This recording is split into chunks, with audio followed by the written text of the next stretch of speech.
मूर्ख बहू। एक था बनिया। एक बार वह व्यापार के लिए प्रदेश जाने लगा। जाते जाते अपनी बहू को बुलाकर उसने कहा, मैं प्रदेश जाऊं, तुम अच्छी तरह रहना, बच्चों को भी संभालना और अपनी सास का भी अपने बच्चों की तरह देखभाल करना। याद रखना, माँ से कोई काम मत करवाना।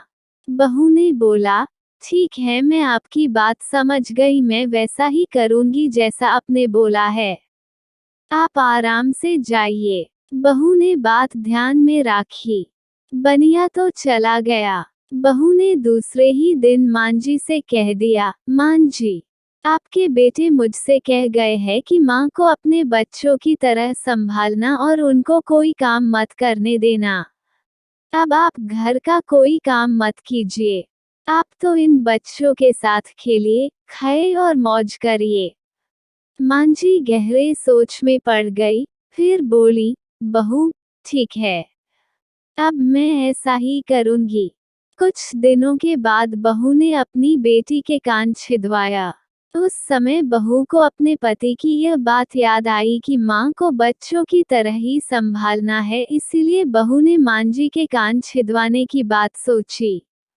उसने मांझी से कहा, मांझी, चलिए, आपके कान छिदवाने हैं। सुनकर मांझी घबरा उठी। उन्होंने बहू से कहा, बहू, मुझे अपने कान नहीं छिदवाने हैं। क्या अब अपने इस बुढ़ापे में मैं कान छिदवाऊं? बहू बोली, जी नहीं मांझी, आपको तो ये करना ही होगा। मैं नहीं चाहती कि आपका बेटा मुझे कुछ कहे, इसलिए आपको मैं अच्छी से देखभाल करूंगी। मेरी दोनों आंखें बराबर है, जैसी लड़की है वैसी ही आप भी है। उद्धरण चिन्ह। मांझी मन ही मन समझ गई और सुनार के पास बैठकर उन्होंने अपने कान छिदवा लिए। सुनार ने कान छेदे और कान में धागा भी डाला। बहू जिस तरह रोज रोज लड़की के कान में तेल लगाती थी, उसी तरह मांझी के कान में भी लगाती रही। थोड़े दिनों बाद बहू ने अपने बेटी के लिए बाली बनवाए तो उसे अपने पति की बात आई। फिर उसने मांझी के लिए भी बाली बनवाए और कहा, आइए, आपको यह बाली पहना दूं। मांझी ने कहा, बहू, मुझको बाली क्यों पहनाती हो? मैं बूढ़ी हूँ, मुझे इसकी जरूरत नहीं है। बाली तुम अपनी बेटी को पहनाओ, मुझको नहीं पहननी है। लेकिन बहू नहीं मानी। जबरदस्ती करके मांझी को बाली पहना ही दी। इसके पश्चात मांझी छोटे बच्चों के साथ अपना मनोरंजन करती, घूमती, खेलती और कई तरह के मौज मस्ती करती। बहू ने एक बढ़िया दिन देखकर अपने बेटे को नाई से चोटी रखवा ली। फिर बहू को मांझी की याद आ गई। मांझी बच्चों के साथ खेल रही थी। उन्हें वहां से बुलवा लिया और कहा, मांझी, आइए, नाई के सामने बैठिए। अपने लड़के की तरह मुझे आपके सिर पर बहुत चोटी रखवानी है।